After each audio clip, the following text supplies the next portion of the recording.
meu Deus, e pedimos que nessa hora o teu Espírito já habita no teu filho, venha sobre, ó Deus, com a palavra rema, com a direção, com a instrução, com a correção, demonstrando o teu amor, demonstrando, Senhor, ó Pai, o quanto nós precisamos ouvir tua voz e ser guiados por ela. Meu Deus, em nome de Jesus, usa a vida do Vinícius como um canal de bênção, Senhor, como um rio que flui a tua palavra, em nome de Jesus. Que os nossos ouvidos estejam bem abertos, o nosso coração quebrantado, os nossos olhos, ó Deus, enxergando tudo aquilo que, ó Deus, o Senhor vai nos revelar em nome de Jesus. Amém. Paz do Senhor, igreja.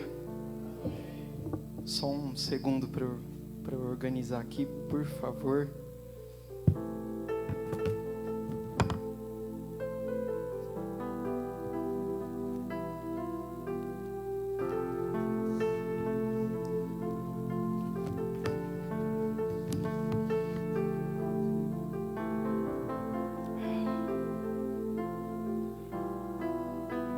Glória a Deus. Deus seja louvado mais uma vez. Engrandecido é o Senhor, o nome do Senhor.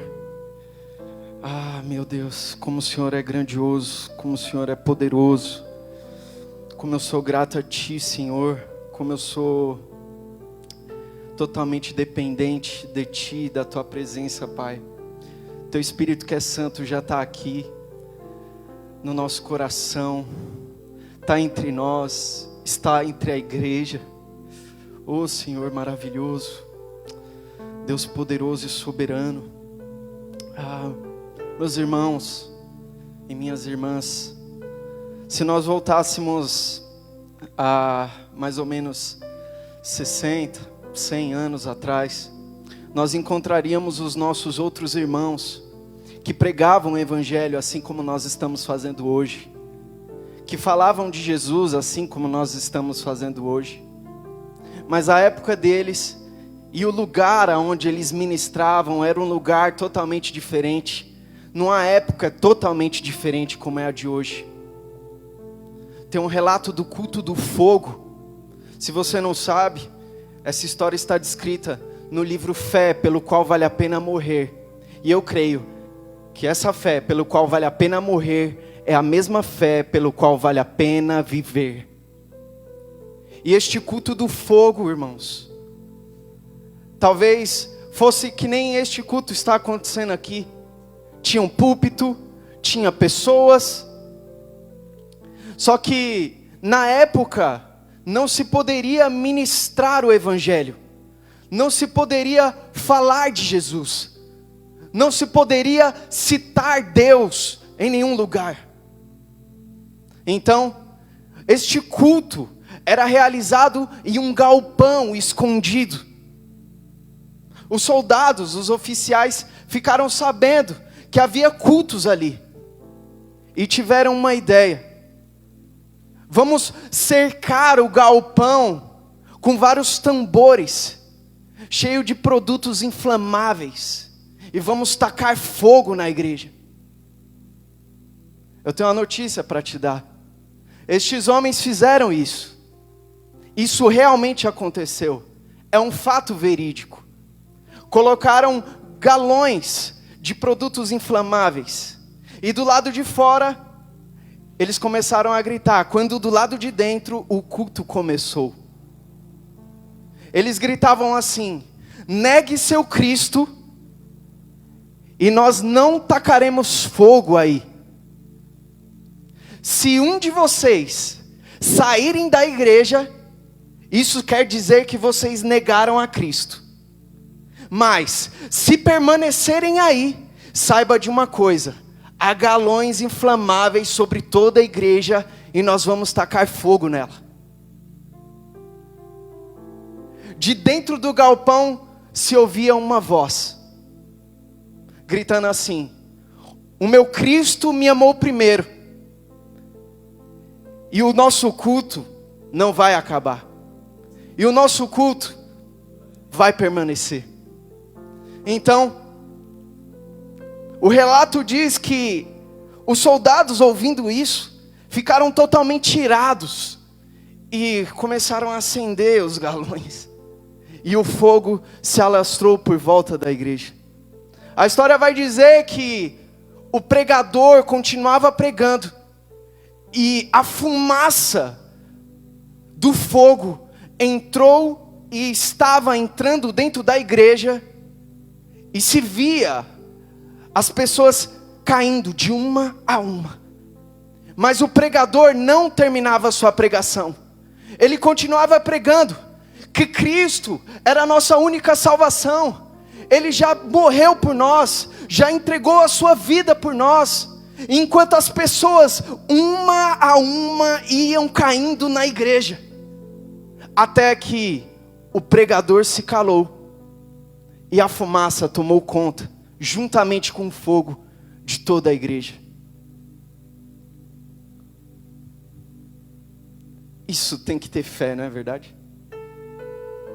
Se acontecesse hoje, irmãos, se hoje policiais viessem aqui num decreto jurídico e falassem assim: a partir de hoje o Brasil, ele não mais pode pregar de Cristo, o que eu e você faríamos? Qual era a nossa atitude em meio a isso? Talvez como a Coreia do Norte, talvez como outros países que não se pode professar da fé se não é morto. O que eu e você faríamos numa situação como essa? Se alguém chegasse e falasse a mesma coisa: hoje haverá um culto, mas um culto de fogo. Qual era a sua decisão? Você iria sair da igreja negando Cristo, aquele que te salvou, aquele que te tirou do estado onde você estava, aquele que viu a sua situação, viu a minha situação, de como eu era há 7 anos atrás, um rapaz que de 10 palavras, 20 era palavrões, um rapaz que não tinha amor pela própria vida, mas ele me viu, de alguma forma, ele te viu, ele te amou, ele zelou de você, ele cuidou de você, ele tirou suas feridas, ele sarou todas elas. Hoje você é uma pessoa renovada em Cristo. Mas a pergunta que eu te faço é: e se acontecesse, qual era a sua atitude? Qual seria a sua manifestação de fé? Abra sua Bíblia em Mateus 16, versículo 26. Meu Deus, Deus é soberano. Quem pode dar um brado de glória para Deus? Deus maravilhoso e poderoso e soberano. Eu não estou aqui para pregar tristeza não, irmão. Eu não estou aqui para pregar morte. Não.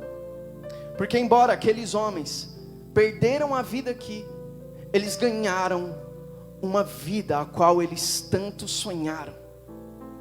Amém? Eu vou estar lendo aqui. Quem achou, diga amém. Que vantagem há em ganhar o mundo inteiro, mas perder a vida? E o que daria o homem em troca de sua vida? Feche seus olhos.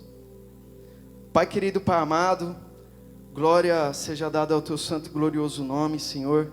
Eu sei que já foi orado aqui, eu sei que já foi clamado aqui, adoração a Ti, subiu aos céus, Pai querido, Pai amado. E o que nós pedimos aqui, nesta noite, Pai querido, que o Senhor use esse pequenino que hoje está aqui com esse microfone na mão, Pai querido, Pai amado, para mais uma vez falar do Teu Evangelho, para mais uma vez com humildade, Senhor, falar da Tua palavra, Pai, que é viva, Pai querido, Pai amado.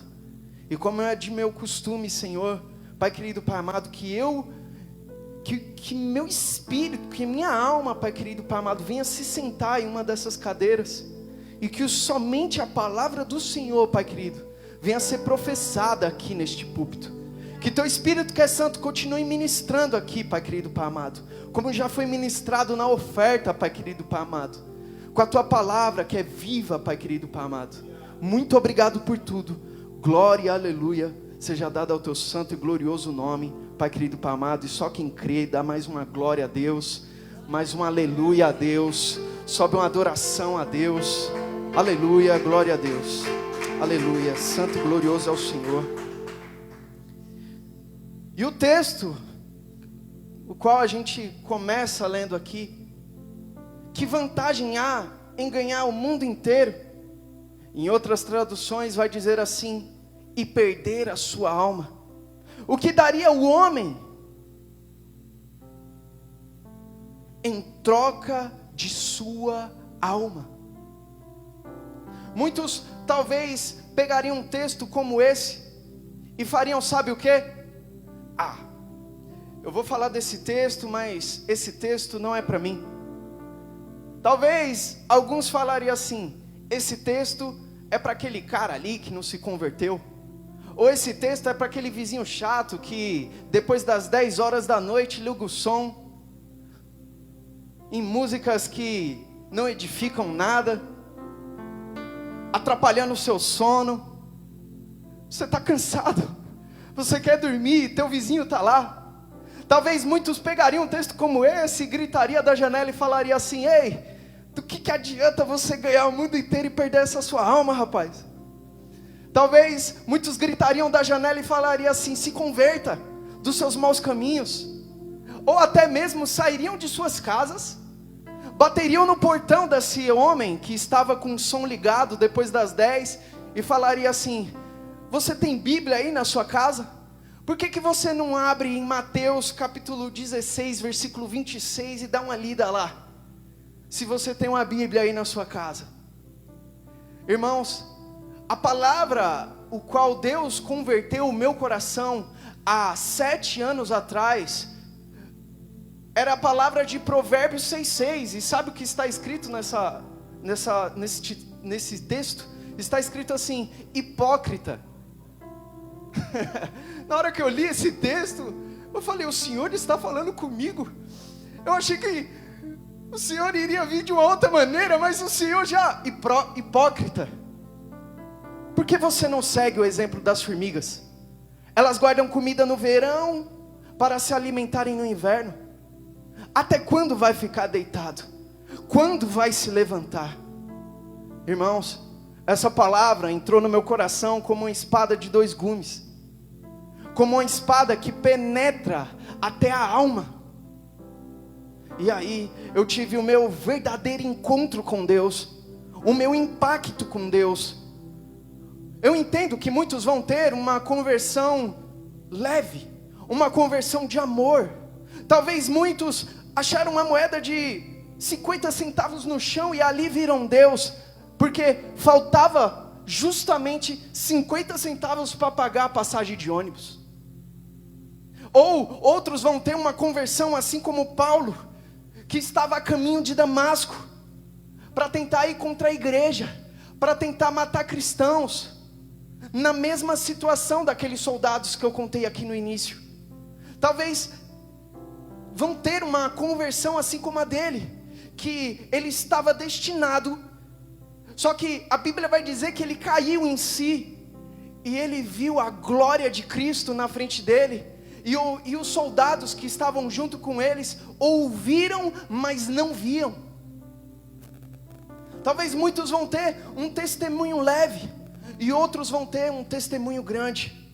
Mas algo que eu tenho para te dizer essa noite é que não importa se você vai começar o seu testemunho leve ou o seu testemunho de forma grandiosa, de forma gloriosa, mas o que importa é como vai terminar o seu testemunho, é como que vai terminar a sua vida.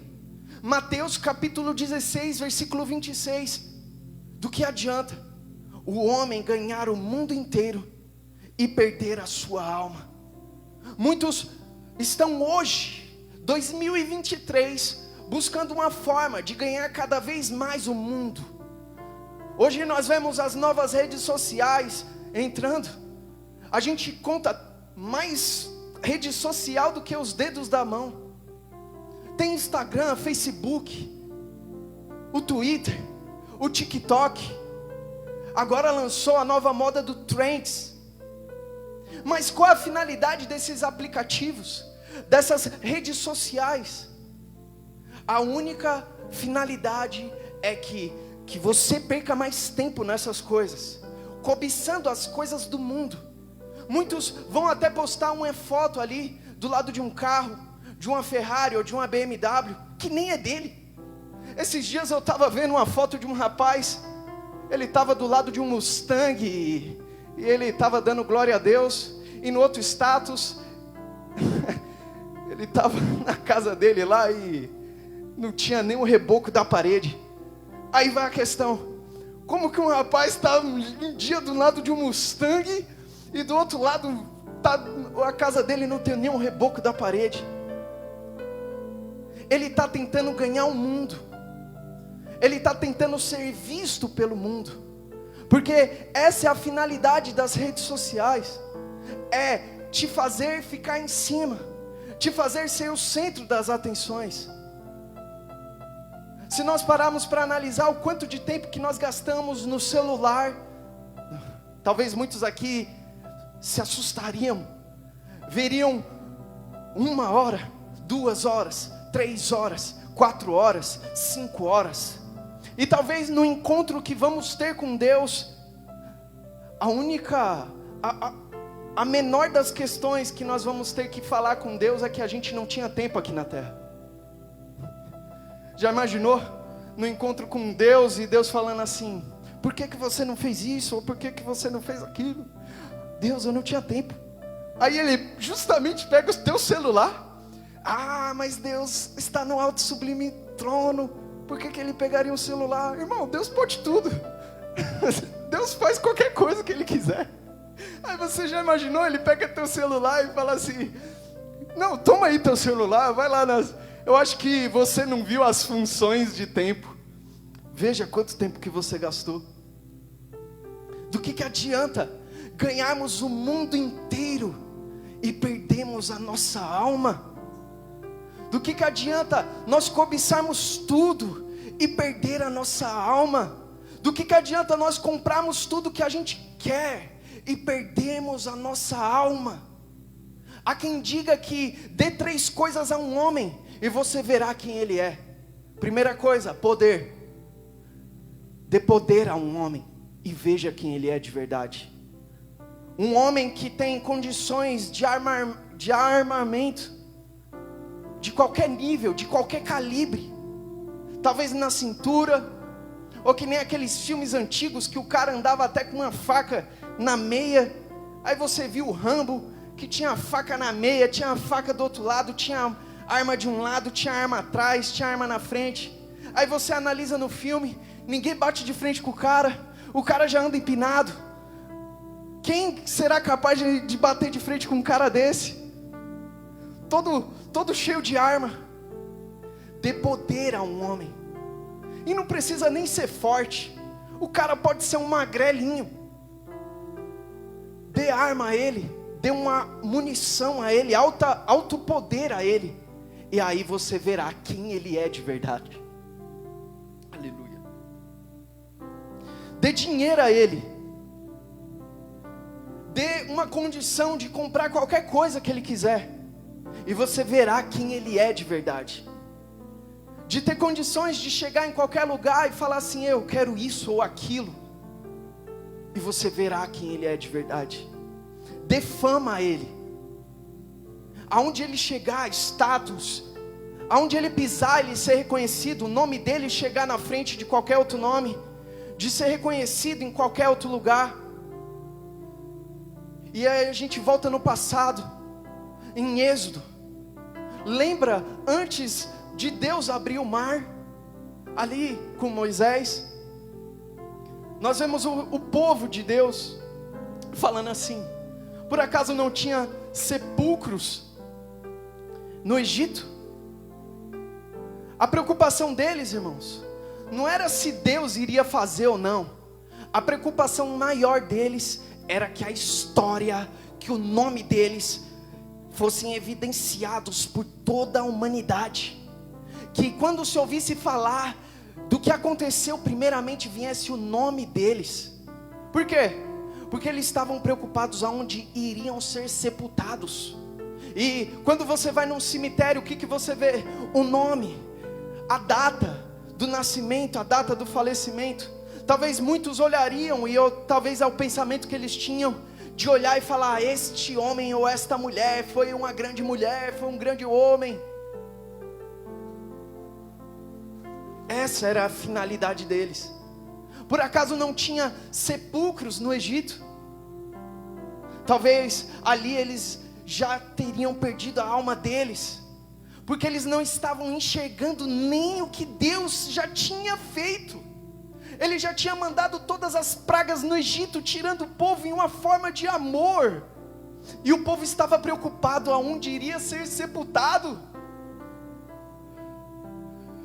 A maior questão dos tempos antigos era a questão dos ossos. Quando você analisa no modo científico, você vê que, como que se prova que alguém existiu ou não? É pelo seu sangue? Não. Por quê? Porque ao decorrer do tempo o sangue já secou. É pelas suas veias? Não. Porque ao decorrer do tempo as veias já apodreceram, já viraram nada. Mas a última e a única forma de evidenciar que alguém existiu ou não é através do teu osso, é através dos ossos. Então quando o povo virou e falou assim: por acaso não tinha sepulcros no Egito? Eles queriam que os ossos deles fossem petrificados, fossem conservados, assim como os faraós de antigamente. Eles viveram em uma época em que eles analisavam que os ossos dos outros eram preservados, e eles queriam ter os ossos preservados também. Só que Deus não queria mostrar isso para eles. Deus queria mostrar amor para eles. E aí você analisa, a gente vai mais à frente, a gente vê grandes homens.